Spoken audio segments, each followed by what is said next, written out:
여러분 안녕하십니까? 반갑습니다. 오늘도 또 함께 말씀을 나눌 수 있어서 감사합니다. 지난번에 이어서 이제 마지막 만찬을 12제자와 이제 하시고, 한 사람은 배반을 하고, 이제 11명은 올리브산으로 찬송을 하면서 올라가는 것까지 나눴습니다. 오늘은 베드로가 이제 부인할 것을 예고를 하시는 말씀입니다. 31절. 그때에 예수께서 제자들에게 말씀을 하셨다. 오늘 밤에 너희는 모두 나를 버릴 것이다. 성경에 기록하기를 내가 목자를 칠 것이니 양떼가 흩어질 것이다. 이게 다 말씀이 이 스가랴서 13장 7절에 있는 말씀입니다.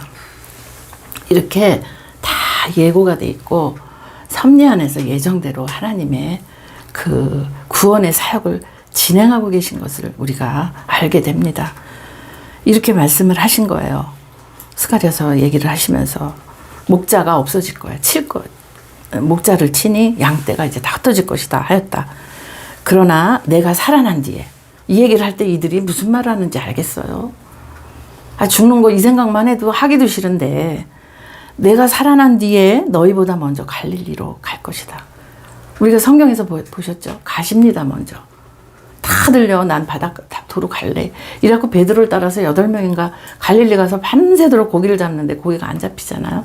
예수님 먼저 와 계시죠. 얘들아, 고기가 좀 잡혔니? 이렇게 얘기할 때 제일 먼저 요한이 예수님이다 이렇게 얘기하니까 베드로는 성질이 급하고 이미 배반은 했지만 세상에 그 수영을 잘하잖아요. 어부니까 그 수영을 그 먼데 배가 떨어져 있는 데서 수영해갖고 예수님한테 오지 않습니까? 요한복음 21장 참 눈물 나는 대목이죠. 이 얘기 말씀을 지금 하고 계신 거예요. 우리는 얼마나 복된 사람들입니까? 이 말할 때 나도 알아들었겠습니까? 근데 성경에 이미 기록되는 걸 이미 다 알고, 지금 우리는 전도 알고 후도 알고 있지 않습니까? 너무 은혜입니다. 어쨌든 이 말씀하신 거예요. 내가 살아난 뒤에 너희보다 먼저 갈릴리로 갈 것이다. 이 또 나서기 좋아한 베드로가 얘기합니다. 베드로가 예수께 말하였다. 비록 모든 사람이 다 주님을 버릴지라도 나는 절대로 버리지 않겠습니다. 진심이죠. 제가 베드로라도 이건 진심일 것 같아요. 왜? 정말 주님을 사랑하거든요. 근데 인간의 그 아직 육에 있는 그게 제거가 되지 않았어요. 정말 사랑해요. 근데 안 돼요. 자기 힘으로. 성령을 받을 때 그가 완전히 변합니다. 또 사도행전 성령 행정을 보면 다 나오죠. 이렇게 이제 진짜로 얘기를 한 거예요. 나 절대로 안 버리겠다고. 그러니까 예수께서 그 얘기 말씀하셨다. 야단 안 치세요. 왜냐하면 그럴 거니까. 그것까지 다 인정하시거든요. 내가 진정으로 너한테 말한다. 오늘 밤, 그 내일도 아니에요. 앞으로도 아니에요. 오늘 밤입니다. 바로 조금 있다가 이 저녁 밥 먹고서 이제 감람산 갔는데 그 밤에 일어날 일이에요. 이게 오늘 밤에 닭이 울기 전에 네가 나를, 그것도 한 3번 나를 모른다고 할 것이다. 베드로가 얼마나 놀랐겠습니까? 뭘 하냐면요, 베드로가 예수님께 말하였다. 절대 부정을 하죠. 주님과 함께 죽는 한이 있을지라도 절대로 주님을 모른다 하지 않겠습니다. 그리고 다른 제자들도 나도요 이랬다는 거예요. 왜 안 그러겠어요. 그렇죠? 그래서요, 제가 이거 마태복음 말고 또 마가복음의 같은 말씀을 또 한번 보겠습니다. 똑같은 내용이에요. 다시 볼게요. 읽겠습니다. 마가복음 14장 27절. 예수께서 제자들에게 말씀하셨다. 너희가 모두 걸려서 넘어질 것이다. 성경에 기록하기를, 또 스가랴서 말씀하셔. 내가 목자를 칠 것이니 양떼가 흩어질 것이다 하였기 때문이다. 그러나 내가 살아난 뒤에 너희보다 먼저 갈릴리로 갈 것이다. 베드로가 예수께 대답하였다. 모두가 걸려 넘어질지라도 나는 절대로 그렇지 않을 것입니다. 예수께서 그에게 말씀하셨다. 내가 진정 너에게 말한다. 오늘 밤에 닭이 2번 울기 전에 네가 나를 3번 모른다고 그런 거다. 닭이요 2번 꼬꼬댁 울고 나니까 자기가 먼저 3번 한 거를 나중에 기억하고 엄청 회개를 하죠. 그러나 베드로가 이걸 인정하겠습니까? 힘주어서 말하였다. 베드로가 내가 선생님과 함께 죽는 한이 있을지라도 절대로 선생님을 모른다고 하지 않겠습니다. 그랬더니 나머지 제자들도 모두 그렇게 말하였다. 마가복음입니다. 지금 읽은 게. 그럼 누가복음을 한번 보겠습니다. 베드로의 부인을 예고하시죠. 시몬아, 22장 31절. 시몬아, 시몬아, 보아라. 사탄이 밀처럼 너희를 체질하려고 까불르는 거예요. 체에다 놓고 이렇게 들 까불르는 거죠. 너희를 손아귀에 넣기를 요구하였다. 이게 되게 구체적이에요. 왜? 다 이렇게 시험하고 다 넘어뜨리려고 자기 손에 넣으려고 예수님한테 얘기를 했대요. 그렇게 하겠다고, 여러분. 이것도 허락 없이 절대로 사탄이 예수님의 허락 없이 절대 못합니다. 이게 허락하에 벌어지는 일이에요. 그러면 1차원적에서 왜 그렇게 허락했을까? 예수님을 부인하는 이 일이 구약에서도 예언돼 있지만 자기들의 그 인간적인 것 갖고 될 수 없는 게 이 영의 길이라는 거죠. 이거를 실패를 한번 해봐야 돼요. 이게 예언이 돼 있다는 거예요. 저도 또 여러분도 특히 저도 많이 넘어졌었습니다. 그렇게 안 하고 싶은데 뒤돌아나서 왜 이렇게 했을까? 그렇게 하고 회한의 눈물을 흘린 적도 여러 번 있습니다. 그런데 지금 와서 보면 그 일이 없었으면 내가 얼마나 지금 나랑 다를까?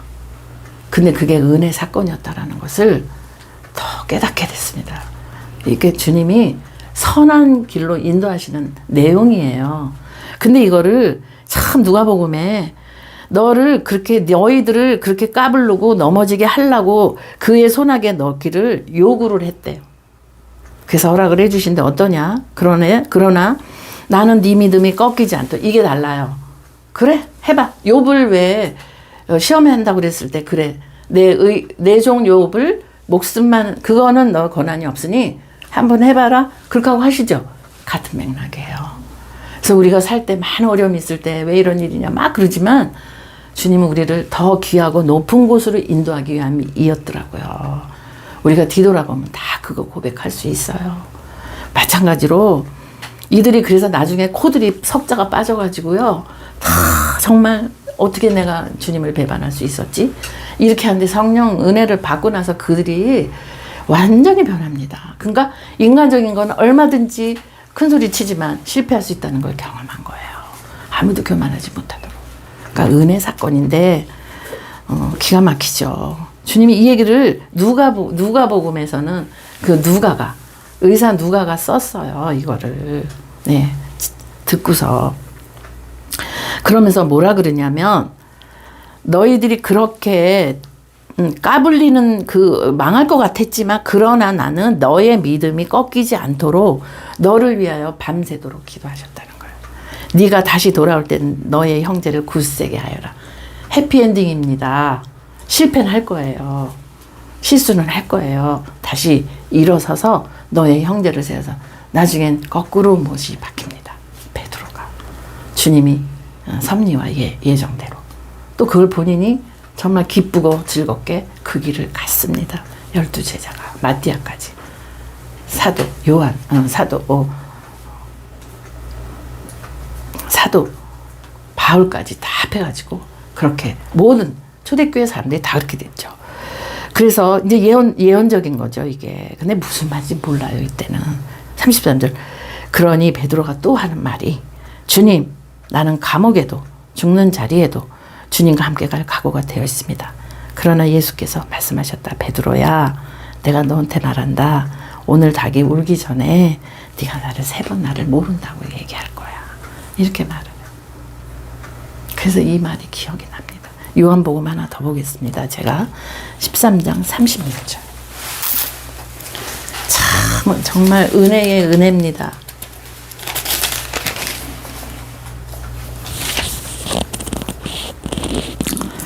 볼게요. 요한복음 제가 그래서 사복음을 지금 다 읽는 겁니다. 36절. 시몬 베드로가 예수께 물었다. 주님 어디로 가십니까?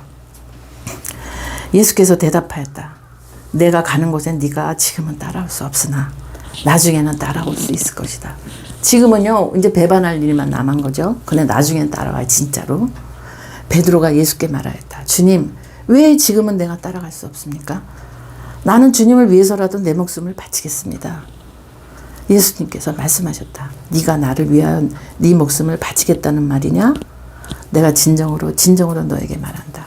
닭이 울기 전에 너는 3번 나를 모른다고 할 것이다. 이 얘기가 사복음서에 다 써 있어요. 근데 그래서 따라가요. 따라올 수 없다고 그러셨잖아요. 주님이. 그래서 따라가요. 그래서요. 그 법정 빌라도 법정까지 이렇게 따라가요. 요한은 권력 있는 그들과 좀 연결이 있었어요. 사도 요한은 그래서 그 빌라도 법정에도 저 뜰에도 들어갈 수 있었고요. 그 베드로가 살살 따라갔다가 그 불 피우고 있는, 여러분 다 아시죠? 불 피우고 있는 그곳에 갔다가 거기 계집종하고 사투리 진가 너 나사렛 예수랑 같이 따라다녔잖아. 그리고 얘기를 한 거예요. 그랬더니 아니라고. 그 순간에 3번을 부인을 해요. 자기도 모르게. 배반을 하고 나니까 닭이요. 꼬끼요 2번을 울어요. 근데 주님 잡혀가는 그 눈하고 마주쳤다고 그랬어요. 그 순간에 부인한 순간 주님하고 마주치면서 닭이 울면서 주님이 말씀하신 그 몇 시간 전에 하신 게 생각나면서 통곡을 하고 얘기를 합니다. 이게 그 순간순간에 다 일어나는 일이거든요. 오늘 이 본문의 말씀이 배반한 베드로가 아니라 철저히 자기를, 육신에 속해 있는 본인을, 자기 자신을 볼 수 있는 이거를 경험을 한 거예요. 모든 제자들이. 한 명은 아예 돈 주고 팔아버렸고요. 팔 거고 팔았고, 11명은 무서워서 각각 진짜 말씀대로 다 싹 흩어지고, 정말 예수님에서 자기는 정말 죽을 각오도 돼 있거든요. 근데 성령이 임하지 않아서 이걸 못해요. 이 영의 일을 감당할 수가 없는 그릇이 아직은 안 됐기 때문에 이걸 주님이 다 겪게 하셨어요. 그래서 그들이 예수님 만나고 부활하신 후에 40일을 함께 있다가 열흘 뒤에 그 만찬했던 그 장소에서 오직 기도하고 그냥 전심으로 기도하다가 하늘이 열면 성령이 옵니다. 그 예수님의 영이에요. 주님은 가셨지만 주님의 그 영이 똑같이 더 강력한 그 영이 그들을 감싸서 생명을 내어주기까지 주님을 사랑하다 그들이 갔습니다. 오늘 우리에게도 우리 마음은 정말 이렇게 똑같아요. 그러고 싶어요. 근데 날마다 넘어지는 저 자신을 저도 보거든요. 그러나 내 힘으로 한다고 큰 소리 안 치고 주님 잘 모르겠어요. 주님이 하시자면 나는 감당 못합니다. 이를 때마다 이기게 하셨지 내가 뭘 좀 하겠다고 계획하고 이렇게 잘해야 되겠다 한 때는마다 잘 못했더라고요. 그거를 겪게 하시는 이유는 너는 너의 힘으로 할 수 없다. 포도나무에 나의 가지 붙어있지 않으면 네가 나의 열매를 맺을 수 없다. 이것을 날마다 경험케 하시는 우리 주님이십니다. 예, 그래서 이후로는요, 베드로가 그 통곡하고 회개한 그 이후로는 별 말이 없어요. 그리고 이렇게 정말 이 무식한 베드로 어떻게 저런 말을 하지 할 정도로 성령의 은혜를 받고 그가요 완전히 한 번 설교에 3,000명, 1,000명이 돌아오게 됐습니다. 주님의 죽으심과 부활을 얘기해 사도로 예루살렘 교회 수장으로 정말로 그 어른같이 정말 그 일을 감당했습니다. 여러분, 이것이 역사에 계속 기록이 남아있고 오늘 우리가 보면서 베드로 이야기가 바로 나의 이야기를 이렇게 하고 싶지만 넘어진다고. 그러나 주님이 함께 하시면, 성령이 함께 하시면 아직 저는 할 수 없습니다. 저는 아무것도 아닙니다.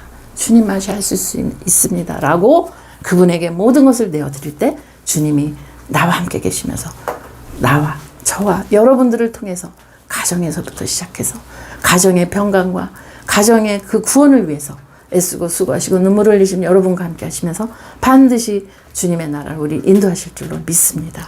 여러분, 그래서 이 실패가 거룩한 영광으로 주님 앞에 올려지는 그날까지 우리가 믿음으로 주님 앞에 다 성령께 맡기고 나가는 저와 여러분이 되시기를 소망합니다. 감사합니다.